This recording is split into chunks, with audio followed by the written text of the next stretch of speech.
Right guys, Mark Crosswood here. I'm here with Philip Kenyon, putting coach, European Tour putting coach. We're going to ask Phil a few questions about what his role is, what he does day in, day out with some of the players here on the European Tour. Let's get stuck in.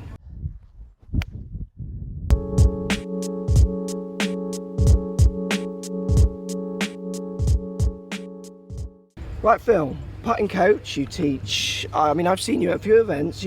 Tell me what you do. I mean, you're travelling around with the tour and giving them some putting tips, I think. What goes on for your day today? Yeah, basically I just work with a few different guys out here, just looking after or trying to help them with the putting exclusively.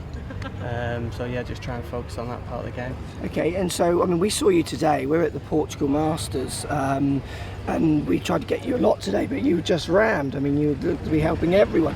Have you got a stable of players, or can players just come up to you and kind of go, look, I'm struggling? How does that kind of work? Well, basically I have for want of a better word, stable of players that I work with.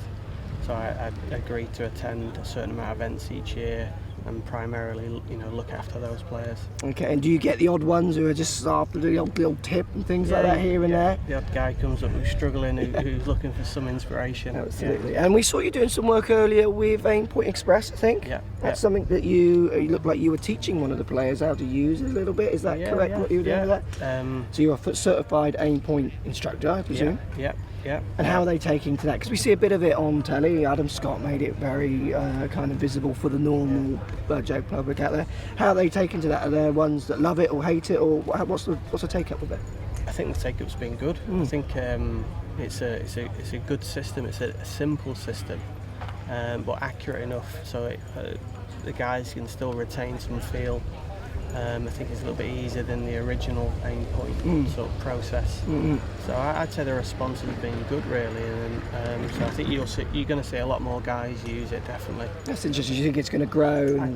I think so, yeah. I think there are a lot of guys starting to sort of pay attention to it, and a few guys now, using it in practice that aren't necessarily, as of yet, using it on the golf course. But I think in a few years' time, I think it'll be a pretty common method of green reading. It's interesting. It's interesting, because we've got someone who plays in our videos, don't we, Matt, who uses Aimpoint, and his putting's hopeless. So I keep contacting Aimpoint saying you might want to make sure he doesn't use that product anymore.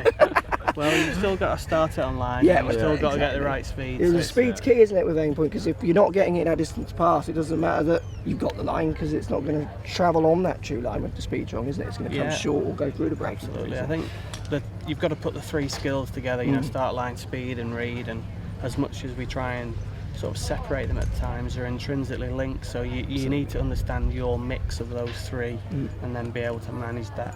Fantastic. And then when you're not in sunny Portugal and around the lovely venues throughout the world, helping some of the best players in Europe and across the world, you teach general, ordinary folk. Where are you based in the UK? We have a studio which is based at Formby Hall Golf Resort, which is near Southport in the northwest of England, so operate from there. And you've got people just booking lessons like any normal PGA pro, they're just phoning out and booking, but putting, specifically putting lessons. Yeah, just what we focus on. And one last question then to finish. So how does the normal guy and girl watching down this lens, who are just, how do their needs and ideas of putting differ to maybe some of these guys out here? Do you see kind of similar patterns, or they're just, the skills here obviously heightened, but is it the same questions? It's the same kind of negativities and positivities in their mind. How do you find from the Joe blogs to the pros you teach, how does it cross over in any way?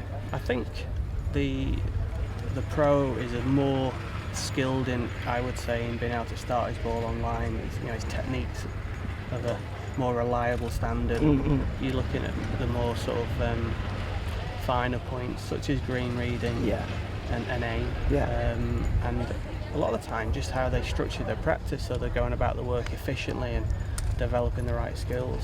I think the average club golfer would probably have a few more technical issues, not being able to start the ball online. But I'd say green reading as well, that's a common fault you would see. They're just a bit better out here at everything that they do. Yeah, absolutely. So but the percentages are smaller, but the gains are bigger, aren't they? Yeah, if absolutely. you can nail those down. So. And it's interesting that he says about the putting, and we've noticed, Matt, haven't you? There's been lots of intense putting practice methods, tees everywhere. I mean, there was one guy who's got tees, lines, mirrors. I mean, I just wanted to go over and say, look, the hole's just there, mate. Come on, I can tap that in. So am I really getting deep into it, almost too much, maybe, or not? I mean, what do you think? I think there's getting a balance. Yeah, of course there is. You know, I think sometimes you can see the guys out here, they do too much drill work. You know, possibly where they're just hitting, you know, put on a straight line all the time rather than maybe building in the skills or just having variety of practice. Excellent. But I think the difference between the better players and the guys who are less skilled at club golfing is the guys out here know their patterns a little bit more.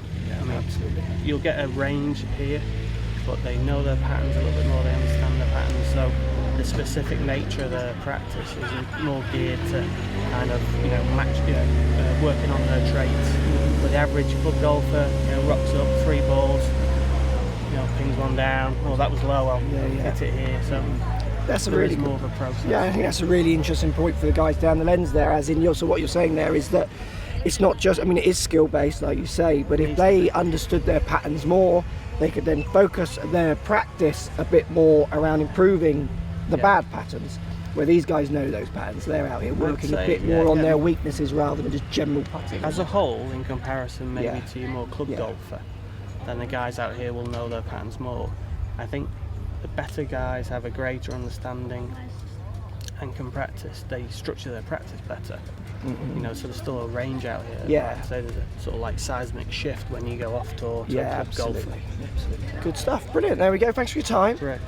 When do you leave? When are you? Because we're Wednesday today. We're filming the video. Do you stay for the period of the tournament, or you like the tour tracks clear out when the game starts? Well, it's a nice venue. It's sunny, so I'm you're going to leave staying. Friday. Okay. If we were back in the UK, I'd be off Wednesday night. Yeah. So you let them, when the tournament starts, you let them get on and do what they're doing. Yeah, I'll come down. I'll be here for like warm up. I'll watch a bit on the course, and then be here for sort of like warm down, and then Good stuff. Thanks for your time. Yeah, No brilliant. problem, Mark. Really good. Check Thank him you. out. You want your help with the putting? Everyone needs more help with putting. It's guys like this will definitely knock some serious scores off your game.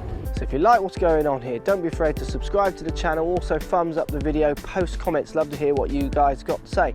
Let's keep it social. The more we talk, the more we share, the easier this game will get for everybody. So if you want to find me on Facebook here, you can find me on Facebook. If you want to tweet me, find me on Twitter here as well. Just follow the links, all in the description. Come and join the show. Get active, get involved, get playing some better golf. Thanks for watching. Right guys, Mark Crosswood here. I'm here with Philip Kenyon, putting coach, European Tour putting coach. We're going to ask Phil a few questions about what his role is, what he does day in, day out with some of the players here on the European Tour. Let's get stuck in.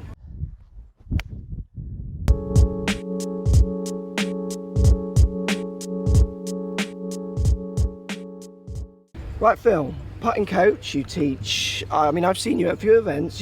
Tell me what you do. I mean, you're travelling around with the tour and giving them some putting tips, I think. What goes on for your day today? Yeah, basically I just work with a few different guys out here, just looking after or trying to help them with the putting exclusively. So yeah, just trying to focus on that part of the game. Okay, and so, I mean, we saw you today. We're at the Portugal Masters, and we tried to get you a lot today, but you just rammed. I mean, you look to be helping everyone. Have you got a stable of players, or can players just come up to you and kind of go, look, I'm struggling? How does that kind of work? Well, basically I have for want of a better word, stable of players that I work with.